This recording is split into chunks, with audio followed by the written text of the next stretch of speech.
And we're back. Welcome to the Cavalry, everybody. Welcome to the Cavalry, Johnny. I'm coming to you live. Well, not live.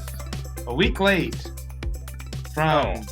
I thought you were making a reference to not live, a 3-second delay. Oh, well, that too. So a week and 3-second behind. Johnny Diener from Alaska, where the Windy City. The Windy City. The Big Apple. The Windy Apple. The whole miss. Alaska, the city of windy apples. Nice. And it's where Trump and Putin are. I Is don't know that if they're here right now. Yeah, they're having a meeting. Now's your chance to affect history, Andrew. Make us all proud.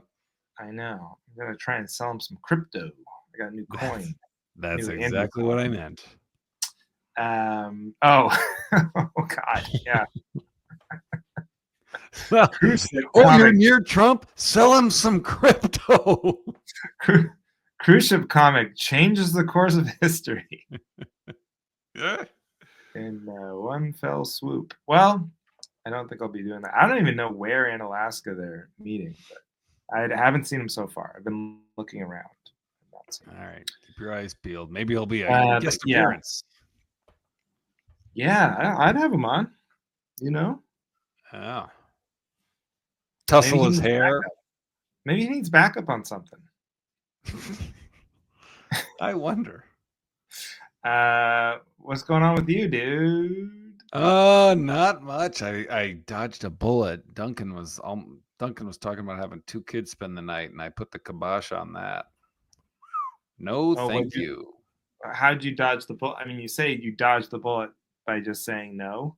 Yeah, that is correct. I don't know if that's what we called dodging the bullet. It's like you shot the other person. I think that's what that is. I shot my son when he suggested this. What were your grounds for saying no, other than you? Not wanting it to happen. Who's down here, by the way? Okay, someone is in the studio. I can hear them sneaking around. Yeah. It might be said person, actually. Probably. Who is that? Oh, okay. Never mind. It was Aaron getting pasta. Okay. What was my grounds? Like, what do you tell him when you're like, no? You just say no? Yeah, we say, no, not tonight. Not tonight, bud. That's just not going to work. Mom and Dad have a lot going on. Aaron's got to work in the morning, and and it's a Tuesday night or Monday night. I mean, I know it's the summer, but come on, let's have some sort of forum. Do you ever go, hey, yeah, no, that's not going to work. Now, if you want to spend the night at their house, that's fine. Well, no, maybe that's a good thing to talk about because that's a good topic. I don't know how you're feeling, but now on social media, everything I say when I say, they say, it's all I saw a thing when I was on the toilet, dead, doom scrolling. Yeah. But like it does, it does scare. Like you don't want your kid to sleep over at someone's house. You don't know everyone that's going to be in the house. Yeah. You get molested. It doesn't take long once, and that will just ruin your life. I don't want to, even if the odds are like, oh, come on, that's not. I don't want to gamble that. That's not something I want to gamble. You know what I mean? They do say when you get molested, it doesn't take long for it to ruin your life. Right. Even a short molesting. That's right. You think any amount of molesting is a dangerous amount. So like Duncan has spent the night at, at certain friends that that they used to live right behind us. We know everyone in the family. We know everyone that's there. Yeah. But like these new friends where it's like, yes, the dad's great. The friend is great, but who knows? Who knows? No, they're like, look, it's a really solid group. It's just Duncan, his 2 friends from school. It's the dad. He's a solid guy, and their weird uncle is Stan. But other than that, it's nothing to worry about. Yeah, it's like, oh, they've got another brother. Their brother's having a friend. It's like, I don't, so that's the thing where I'm like, I don't want to open the door to being like, oh yeah, they can sleep, because I know everyone's safe if they sleep here. I mean, it's annoying, but nothing, Right. hopefully, nothing would happen. But I don't want to be like, oh, they all slept here and now they're inviting Duncan. And I want to be like, oh no, I don't trust you guys. Oh yeah, your kid can stay here, but my kid's not going to you. Right. So I kind of don't want to open that. I see what you're saying. Now, what about the counterpoint of like this new movement where this is what I get in my feed all the time. Probably because it resonates with me, right? Sure. But it's this guy, he wrote The Anxious Generation. I think his name is Jonathan Haidt, Haidt, Haidt. Okay. And his whole thing is like, let your kids go free, let them ride their bikes, don't let them get molested, let them get abducted, and that we need to return to like the 70s, 80s, 90s sort of style of parenting, and kids grow up constantly afraid of everything. What about that? Well, I don't tell, yes, I hear that. I hear the logic. You don't grab Duncan before he leaves the house like, look, there's perverts everywhere. Just everywhere you go. Don't trust anybody. Your teachers, your friends, they could all be molesters. Don't even go to the bathroom in a public place. Just go to school, come home. I want you to sleep with this whistle. This is the molester whistle. Yeah. So you don't do that. No, I don't do that. No, like I don't tell them, no, I'm worried I don't, I just say, no, it's not a good idea, blah, blah, blah. Yeah. But as far as like, bikes and roaming around the neighborhood, sure. I'm all about that philosophy. You guys have a safe neighborhood too. You have like an old fashioned cul-de-sac. Yeah. Nice people neighborhood. Now, then the other thing you have to worry about, which I feel like is less of a concern for us because we live in such a, like obviously Madison's very liberal, progressive, but you are in Wisconsin still, where there's more like gun culture. Like Portland, there's like zero gun culture at all in the actual city. Sure. But like, do you ever, I remember hearing once, like, parents, you're supposed to, like, seems confrontational, but you're supposed to ask for your kids to go over the house. Like, do you have guns in the house and do you lock them up? Because it makes it sound like you're asking the parent, are you a moron? Right. You keep the gas on the burners all the time and then just light it whenever you need it, or do you turn the gas on? I'm just asking because that's kind of a health concern. It'd be very difficult. No, I have heard that. That's funny. It'd be very difficult for me to ask a parent like, "Hey, do you leave guns in the toy box? Is that something you do?" No. Yeah. Okay. I just have to check. Yeah, no, I have not. I've heard that and I forgot about it. And I didn't do that. And I'm not saying I ever would ask that. No, I don't know. I would have a really hard time. I mean, maybe that's the bad answer. Maybe you shouldn't care. Yeah, I mean, the people in the videos say, too bad. You have to have these tough conversations. This is your kid's life. Well, I mean, if you want them to spend the night, or you could just avoid confrontation by saying no to your kid and giving nobody an answer why. Yeah. I guess there's a way. I guess you could like dance around it and just pretend like you like are really interested in guns. Go, hey, do you have like, I've been hearing more and more about guns. Do you have a gun? And then they go, yeah, oh yeah, I got a gun. Oh, you do? Is it cool? And you just like get the information out of them that way. We should have a contest to see who can like get access to their gun quicker. Tell me how long it takes to like get yours like infireable, You spin it around like on your finger, like the Wild West around kids to impress them. That's what I would do. Yeah. And try to trap them. How long does it take you to get it out of your safe? Do you have like? Oh, you don't have a gun safe. Oh, interesting. A gun safe. Okay. Anyway, no, Duncan can't sleep. That is quicker.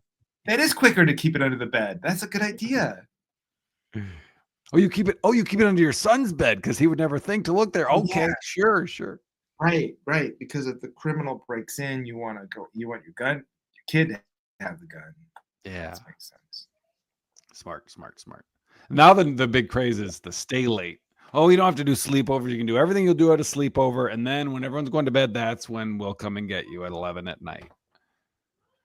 Oh. Which is great in theory, but I'm not going to get out. My kids have never gone to bed before 1:30. Like, I know. And then you got to drive over there at 11 o'clock at night. I don't want to do that. And truth be told, you can get molested before 11 p.m. You know what? I got to be honest. 10 to 11 are prime molested hours. That's right. Oy, oy, oy. Well, these are important conversations. They are. I mean, you and I were both parents. Yeah. One of us is a molester. I don't want to name names, throw anyone under the bus, but it is what it is. It is what it is. Is Duncan ever done a full sleepover? Yeah, he's done one at that friend that used to live right by us. And that's the one you really trust. Yeah. Not someone else. I think he did it recently, and then I think he's the only one he has. And then Edie has at like a birthday party, like slumber, where there was tons of, and Edie's had us, like Edie's first experience was a slumber party where there was just tons of kids here. Oh, you had it at my house. Yeah, at our house for Edie's birthday. And that was bonkers because they were all like, hey, let's see if we can go all night and not sleep. Yeah. That was like their goal. And so, and they, one of them fell asleep. The rest were just, did. And then all the parents said, hey, what happened? My kid just went to sleep. I picked up my kid at 10 in the morning and they slept all day long. Like, yeah, because they all wanted to see if they could stay up all night. I remember that. I remember doing that, being like, oh man, this is so exciting. It's so exciting to be at your friend's house to sleep over. And at a certain point, it's just like, what are we doing? Well, it feels like a real waste of an opportunity to go to sleep. But then you're right. Like, at a certain point, what are we doing? You can play video games. I mean, that was like, just to play video games as late as you could. Right. But did you ever do lock-ins? Are you familiar with that term? At school? At a school, or like we did at the church I went to growing up, they would have lock-ins for like the youth, and you do it at the gym or whatever, and they would have basketball or what's whatever the point of it? To stay up all night. Oh, like for fun? Yeah, for fun. Oh, I mean, we had you'd like bring us like, and then like maybe from like 3 a.m. to 7 or something. Some people would fall asleep or whatever, but the idea was to stay up all night. Yeah. I think part of it, looking back now, is probably like, given that it was a church thing, was trying to go, hey, you don't have to go drinking on a Saturday night. You could just, you don't have to get basketball. You can play basketball on a fluorescent lights at 2 a.m. Doesn't that sound fun? Hey, you don't want to go get laid. Yuck. Why don't you play basketball?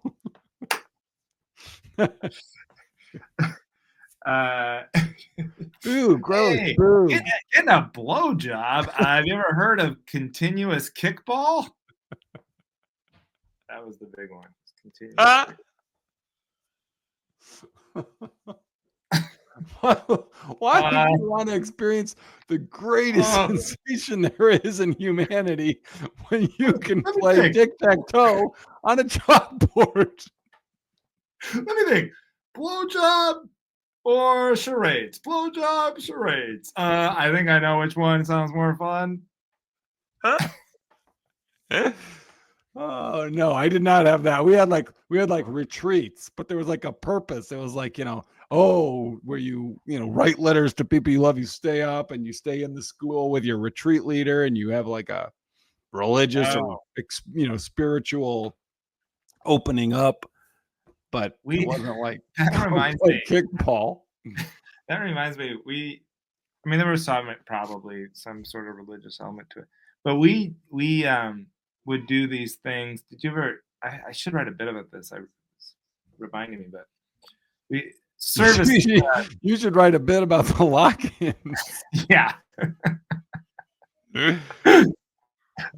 Servant events. Did you ever have servant events? No. At church?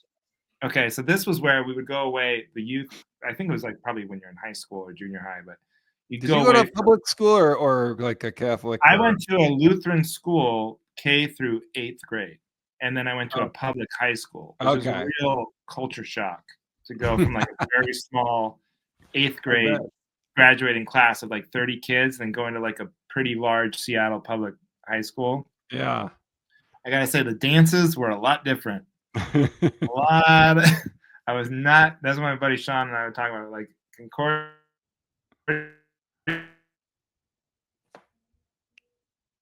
did not prepare us for. Was you were supposed to go on a week-long trip somewhere, and we'd usually go to like Montana or Idaho or something, or sometimes farther, but whatever. And you'd stay in some cabins or some sort of campground, or maybe in a city somewhere, but it's a house or another church, and you would work. So you'd either cut grass, or you'd build a trail, or but like sometimes there were like people in the neighborhood or the community who like, oh, this is an old lady and her house is falling apart. Well, she needs labor. Okay, we're gonna have this whole camp full of kids come over and fix her deck, right? Okay. But it's like none of us knew how to fucking fix a deck, you know? So she's like, oh, thank you. You're helping my deck. And meanwhile, the pastor or whoever, he doesn't know how to fix a deck either, and he's in charge of these 15-year-olds just putting screws into rotten wood, going, yeah, I think it's a little better now. You know, it's like, so now she just has this death trap of a deck she thinks is safe. Local woman dies when deck collapses spontaneously after youth group helps fix it. I would just recommend using union labor. Okay, don't, you know. Yeah. I know it sounds great, the idea of a free deck from a bunch of church kids, but it's not as good as it. That's hilarious. Oh yeah. My gosh. Or just let the kids, like, you know, plow, like cut blackberry bushes that are going to grow back in 2 days. That's probably just have them mow your lawn and build stuff. Oh, speaking of people doing things that don't know what they're doing, yesterday Aaron put the first coat of primer back on the old wall in the bathroom. Jesus. So here's what we're going to try to do this time to see. Did you get all the old wallpaper off? Were you able to tear it off? We got the old wallpaper off, and it took, you know, the paint with it. Right. Like it took all the paint with it. So no, just it still looks like that picture I sent you. So we still have the 2 strips on the sides. We just ripped off the middle one. But then the middle, so she's painting this middle strip between the wallpapers. Can I ask you a question? Yes. Is she painting it because you've like refused to continue working on it? Is she like, were you like, no, it's done forever? And she's like, no. And then now she's painting it? Yeah, I was like, no, we're not doing this. It makes no sense. She's like, I want to. And I was like, all right, you are more than welcome to. If you're insisting, I will not be doing it. I mean, I have to help with the wallpaper because, like, you know, I'm 6'5". So when it gets to that point and we've let the paint dry for 30 days or whatever it says, I will help. But I have told her, you know, I have given this warning. Hey, this is not going to work because this is a worse off situation than before, and we failed with better. Did you get better primer this time? Well, here's what we're doing. She used the same can of primer, but this time she's going to paint another coat of paint over the primer. So hopefully, you know, like a glossy coat or something, so that hopefully the paint and the peel and stick wallpaper, if we do fuck up, hopefully we literally can pull it off. But like, it doesn't matter as long as you don't fuck up putting the peel and stick on. Right. Okay. Which we will. Yeah. We will. Because it seems impossible. Because we already fucked it up under better circumstances. Yeah. Well, good luck. I think, you know what else is, here's another thing we did. I don't know if you've ever done this or you have any insight on painting, but Aaron had me patch all the holes in the wall because there's a lot of holes just from fixtures. Yeah. Like putting in anchors and then you screw into the anchor to get shit. Anyway, so I pulled out a lot of that. There's been holes in our walls. So she asked me to patch them all up. I'd love to do that. I've patched up many walls, dry walls, patched it all up.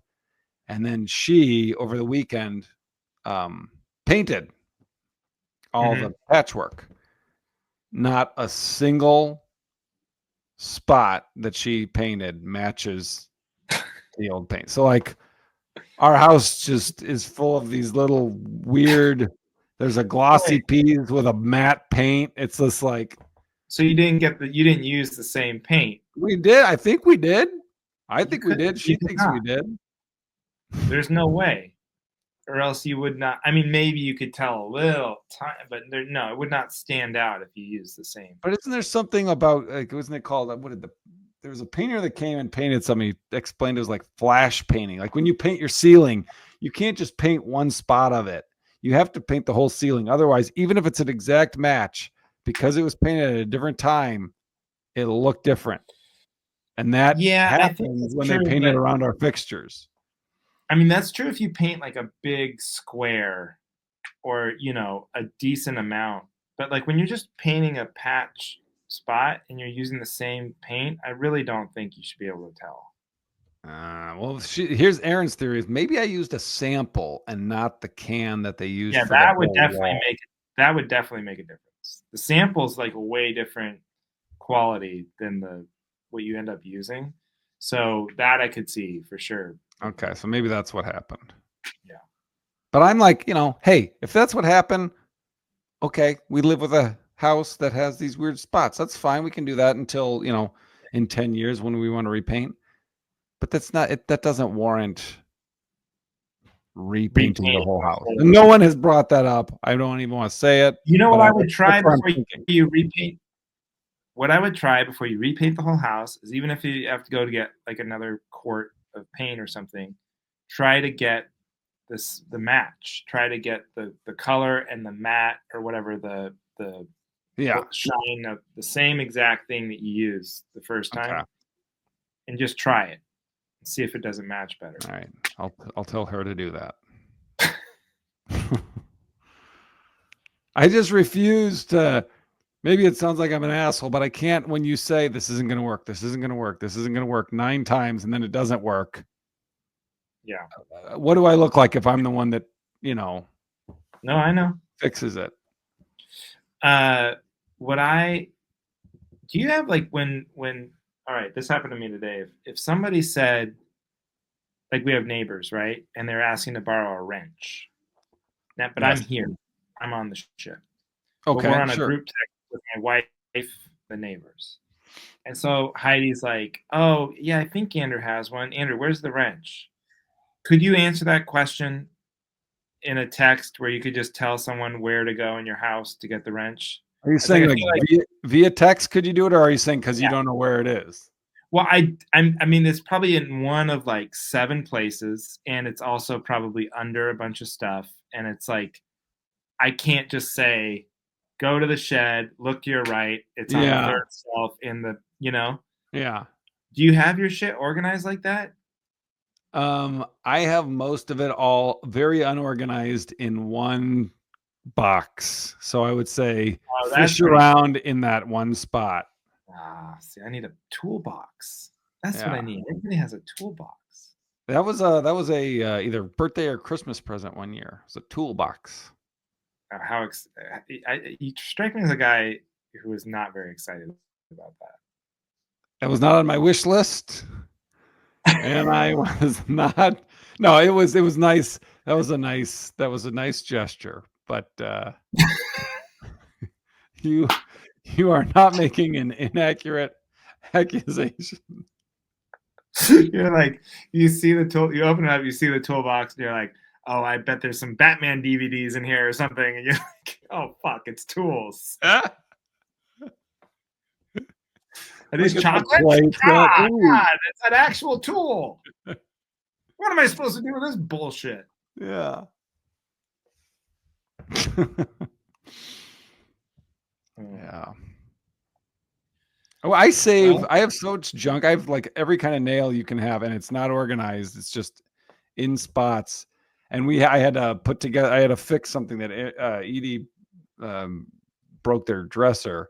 And I was just like, I'm just going to go to the hardware store and buy a $5 box of what I need rather than fish through the basement, the garage, trying to find whatever. I bought these like metal, not that big, like these little kind of L-shaped brackets. Steel brackets for this. We have these giant wooden benches that really make the border of our deck instead of a railing. There's just these big. Oh, okay, yeah. Beautiful, like handmade benches. They probably come very old. I'm sure they came with the house. Well, they did come with the house when we bought it, but like probably built them with the house, you know. Yeah. But they're like, if you ever like really lean back, they're only screwed down onto the, and they're heavy. They're really heavy, and they're only screwed down. So if like Ginger, especially as she gets older, kids like lean back against the top of it, you could see them kind of toppling over and being a hazard. So I was like, okay, yeah, brackets and bracket them into the deck. And I had like I bought 2 more than I needed, you know. Yep. And they were just sitting. One was in the car and one was in the kitchen. I don't know why, but that's where they were. And I've been staring at them for like almost a year. And I keep thinking like, well, I should keep, you know, I should put them in the garage, in the shed, or I should put them in the basement, or keep them. And then I just looked at it the other day, and I just threw them away. That's exactly what I was gonna say. What am I gonna do with them? What am I? You know, maybe one day I will need a bracket, and they're like 90 cents. Yeah. You know? And maybe they would come in handy, but like, where am I gonna keep them in the meantime? I'm so sick of looking at these things. Yeah, the convenience is not worth seeing them in your house. Yeah. I'm really into like getting rid of stuff. I mean, I don't want to throw stuff away, obviously be wasteful, but like, man, I just want to have like a garage sale every week, or you know, just one of those permanent garage sales. You know, houses like that where they just always have shit. Oh yeah, they just always selling their stuff. Yeah, they should have like a permit or something. They're just a store. This house is just a store. I want to be one of those. Just constant stuff. All right, should we do it? Let's get into topics. This is oh man, this is a good episode so far. Yeah, let's pat ourselves on the back. Let's slow it down. Let's slow it down. Too much good, too fast. Well, there has been a lot of talk about comedy lately. You know what is that right? Have you been? Well, have you been? Mark Maron's been going on this podcast tour, and then like, because he's got this new special out, and he's kicking up a lot of dust on all these sort of right-wing comedians. Yeah, I saw a rant of when he's talking about anti-woke comics. Yeah, I saw that. Okay, so I had just before we get to topics, because I forgot about this, but like, so I'm not arrogant enough to think, but I have had a thought experiment. But we both may have had friends who've done this, you know, where you just turn the dial and you just go, yeah, I'm going to be an anti-woke guy. I'm going to go right wing. I'm going to trash certain groups, and that would be like a secret to success. Like that would just be an easy way as a white dude to like climb the ladder, you know? Okay. And I'm not arrogant enough to assume that I could have just done that, but it is nice to know I didn't try. You know what I mean? Because you got to believe there's, for everybody we're thinking of, who are like, oh yeah, you leaned into all this right-wing horseshit and got famous from it. There's got to be a lot of comedians who tried and failed. It didn't work out. You're like, oh yeah, I'm like, they just, no matter what they do, they're not getting famous, you know? So that would be the lowest form of it, is that you embrace all the fascism and then also you still can't sell tickets. Yeah, you're just like, oh, fine, I'll sell. I'm just gonna go against. I'm gonna sell this garbage. Fine, I'll cash in, and there's no reward for it. You just look like a. That would be the saddest. I'm sure that there are those ones out there too. Yeah. Because we only think about the ones where it's working, you know. Yeah, you only see the ones that are working, other than the ones that you come across on the road. That's kind of how it works. All right, but let's get into topics. So, all right, you want to go first, or you want me to go first? Sure. I'll go first. So, I'm probably going to get pushback on this. Oh, I might have even. I'm probably guilty of this myself. This is just a theory. Pretend my kids are growing up, or I never had kids. But you can't. This is the topic: slogans on children's clothes, like little kids' clothes. Yeah, you know, you're dressing your kid up, who you like. They're your accessory. Yeah. It should just be plain tees, plain solid colored tees, unless they say, hey, I want, you can have them, whatever, a Pokemon shirt. I'm talking like, future feminist. Yeah, exactly. Exactly. Stuff like with a message. Yeah. It's wine o'clock. You're like, what? You're 2. Yeah. I love that. Those adult inside jokes that your kid is the billboard for. That's not fair, because then that's not fair. Your kid didn't pick that. It's disrespectful. I think it is disrespectful. Now, that's it. I'm backing you up on that for sure, because it's all just the parent's ego. But what about taking it one step further? What about when it's like an honest to God baby or 1-year-old? Yep. Who you've incorporated into your Halloween costume somehow. The best, so the classic example is like Zach Galifianakis from The Hangover, and then he's got so you get the look of Zach Galif, and then you use the baby as your actual human baby as the prop. I don't like that either. The baby should have their own costume. Make it a cute little lion. Like, obviously, it can't choose what it wants to be, but it should be separate. It shouldn't be like incorporated into yours. You're like, I'm so clever, I'm going to use my baby as a prop, essentially. Oh, I see. So you're anti that. Okay. See, I was thinking like it's so obvious. Well, this is me. I can't do this without my baby. My baby's part of it. Whereas when it's, your kid, I make cute look good. Like that's, when it's just a t-shirt. Yeah, no. I mean that. Yeah, I was just taking it. I think mine is even less back-upable. You're less tolerant. Yeah, I'm less tolerant of using them as I agree. Sure. Yeah, I'll back you up on that. Every kid, should get autonomy. Not, like let them decide. You know what I mean? Exactly. And until they can, just no slogans, no big dog T-shirts. I wish I should have brought some more terrible examples to the. I know. Well, should we Google it quick? Let me see. Google it. Sassy kid clothes. Yeah, let me. Sassy toddler T-shirts. These will ring a bell for everyone. We've all seen them as we're scrolling. Let me see if I can find any. How about this? Your design here. No, that's not a real one. Dang it. I like that one. Oh, this is perfect. This is for a baby. Ooh. Oh, sorry, my internet's slow. God damn it. It says, inside me, I've got. What was that? Are you falling over? My whole setup here. Hang on. Inside me, I've got world peace, 2 rainbows, light from 4 something, green stuff, milk. I mean, that's all one shirt. Oh my God. Give me a break. Back off. I have a crazy mom and I'm not afraid to use her. Yeah. Some dog hair and a raisin. Oh, yeah. The crazy mom thing. See, that's so stupid. Yeah, stupid. Oh, how about this one? On the playground is where I spend most of my days.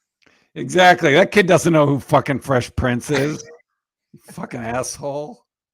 You're using your child as a pawn. That's terrible. That one's even dumber. I mean, that's God. even worse because the kid doesn't even know he's being a tool. This one says made in vagina and has a barcode on it. Made in vagina? No, I think that's the pun, but it's made in vagina, like made in China, but Sure. like vagina to be funny. Yeah. That's awful.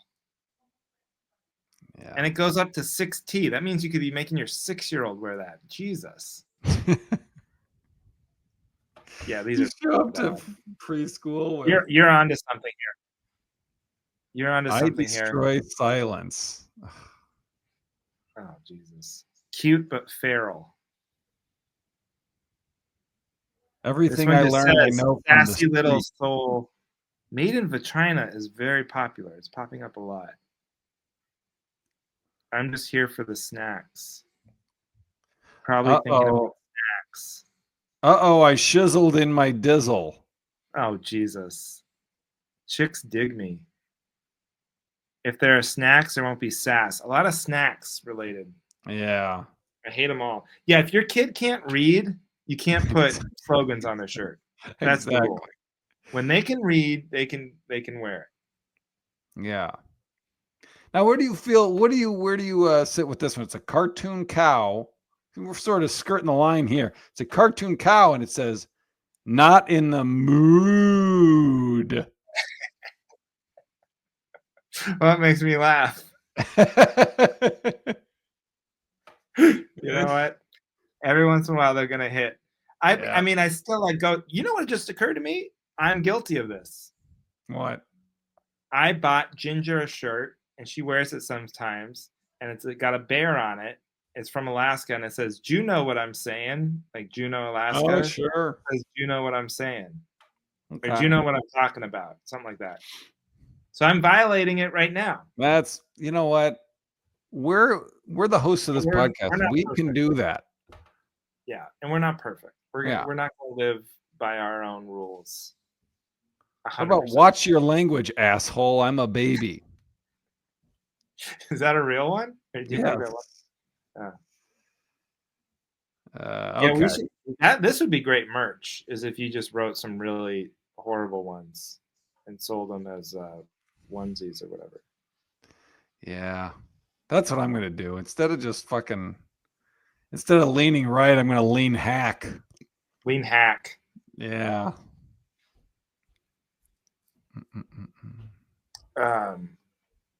Watch your fucking language, you fucking cunt. I'm a baby. I like it. We just steal them, but we just amp them up a little more. Yeah, just amp them up. All right. How can I back you up? What do you? Okay, this is a real layup for everybody. Oh boy. Okay.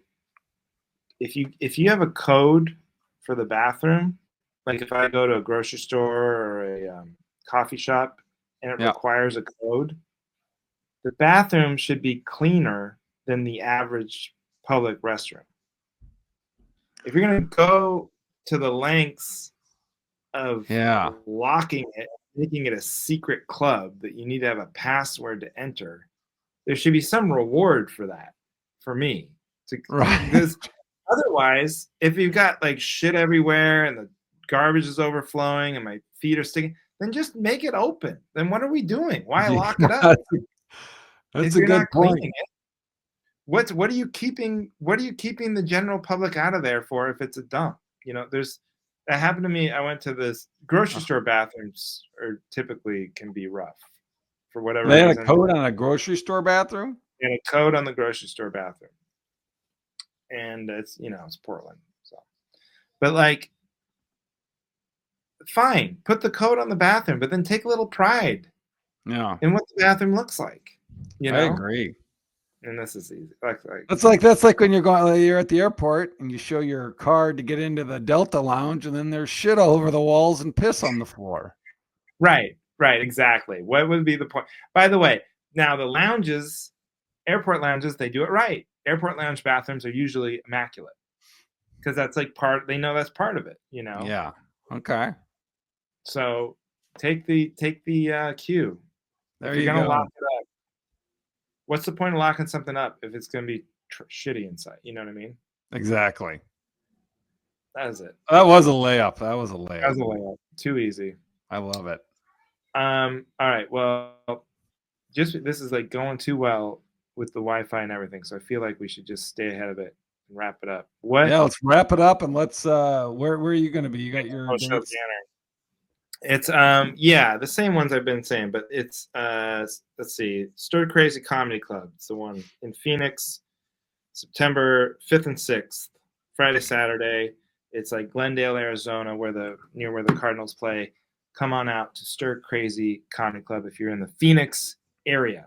Johnny, where are you going to be? All right. The August 22nd, 23rd. So this coming weekend, if you're listening to this when it came out, Des Moines Funny Bone. I'm bringing the family. They will not be at the club, so this doesn't affect the listeners at all. But they're going on the road with me, so that'll be fun. You'll be more tired at the show. So yeah, that's true. And I'll be more anxious to get out of there. It'll affect the customer in certain ways. Well, and then September 12th through 13th at Two Laughs in Tucson. Oh my God! Look how close we were to being in Arizona at the same time. Oh my gosh! 1 weekend away. Wow! I wasn't listening when you were plugging yours. Why? Where are you? September 5th and 6th. I'm at Stir Crazy. Yeah. Tucson's not that close to Phoenix, but it, sure. Ships in the night. All right, folks. Thanks for listening to The Cavalry.